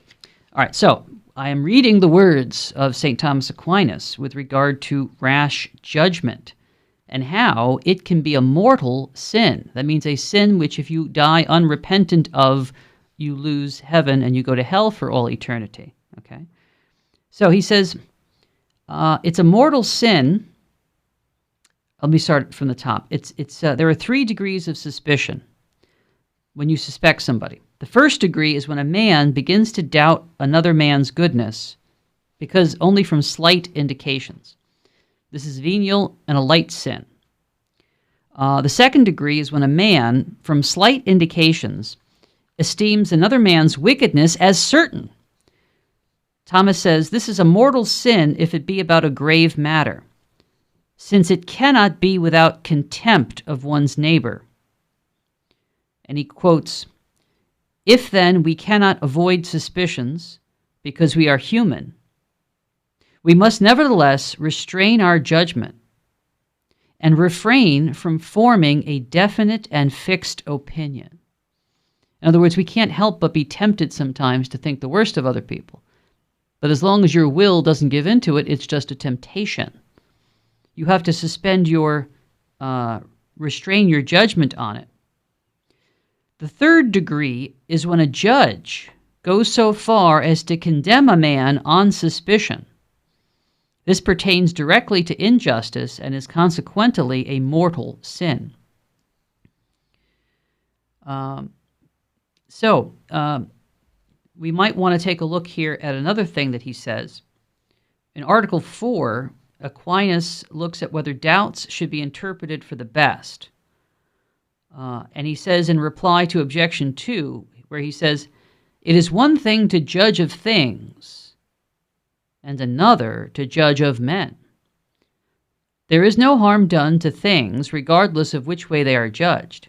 However, when it comes to judging men, this is what St. Thomas says. On the other hand, when we judge of men, the good and evil in our judgment is considered chiefly on the part of the person about whom judgment is being formed. For he is deemed worthy of honor from the very fact that he is judged to be good and deserving of contempt if he is judged to be evil. For this reason, we ought, in this kind of judgment, to aim at judging a man good, unless there is evident proof of the contrary. And though we may judge falsely, our judgment in thinking well of another pertains to our good feeling and not to the evil of the intellect, even as neither does it pertain to the intellect's perfection to know the truth of contingent singulars in themselves.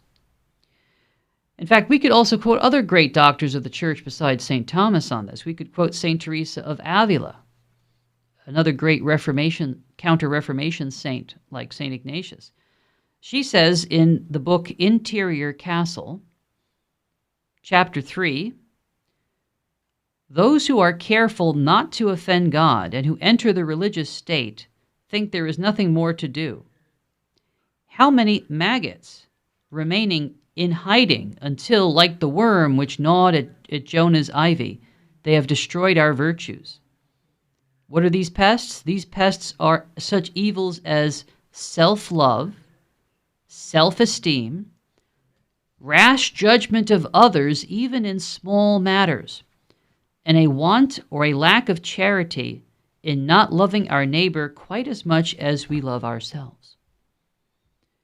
Or here's what St. John of the Cross, another doctor of the church, the saintly friend of St. Teresa of Avila, he says, do not be suspicious of your brother, for you will lose purity of heart. How about the great Thomistic theologian, the Reverend Reginald Garrigou Lagrange? I like saying his name. Garrigou Lagrange. The great Thomist, and who directed Pope John Paul II's doctoral dissertation. He says, higher light produces benevolence, whereas rash judgment most seriously opposes this benevolent view. It should be clearly noted that rash judgment is not a simple, unfavorable impression. It is a judgment. It consists in affirming evil on a slight indication. In reality, a person sees two objects, but because of pride, he affirms that he sees four. What he says about seeing four objects, where there are only two, is the very thing that makes me wonder whether people understand the difference between objective and subjective.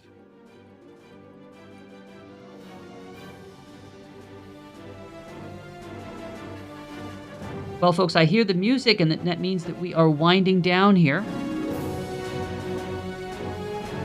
Remember, folks, all the evil in this world is passing. We have to stay close to God. We have to love our neighbor as we love ourselves, and we have to control our tongue. And that's hard for people that speak, even people who speak behind microphones. So, folks, keep me in your good prayers. I will do likewise for you. Let us ask Our Lady to help us and keep us close to her Son. Amen.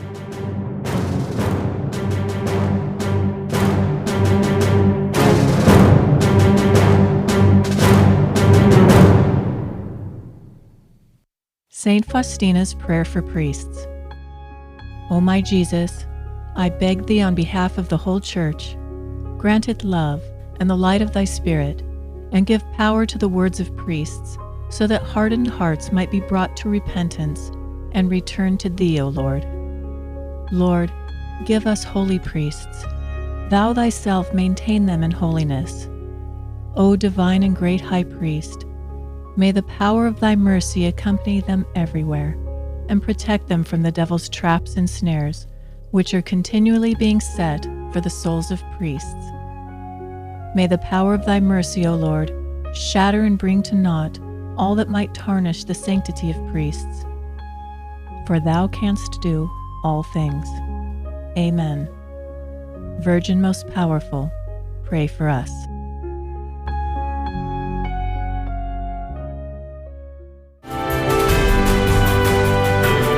Virgin Most Powerful Radio, sharing the gospel with clarity and charity.